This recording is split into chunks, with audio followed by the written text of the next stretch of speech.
C Joseph Vijay எனும் நான்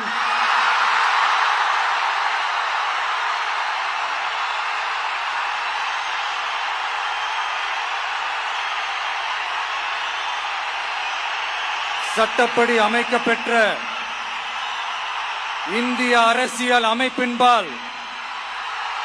உண்மையான நம்பிக்கையும் மாறா பற்றும் கொண்டிருப்பேன் என்றும் இந்திய நாட்டின் ஒப்பில்லாத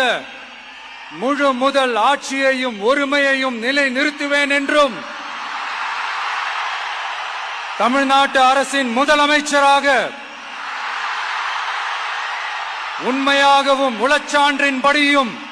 என் கடமைகளை நிறைவேற்றுவேன் என்றும் அரசியல் அமைப்பிற்கும் சட்டத்திற்கும் இணங்க அச்சமும் ஒருதலை சார்பும் இன்றி விருப்பு வெறுப்பை விலக்கி பலதரப்பட்ட மக்கள் அனைவருக்கும் நேர்மையானதை செய்வேன் என்றும் ஆண்டவன் மீது ஆணையிட்டு உறுதிமொழிகிறேன்.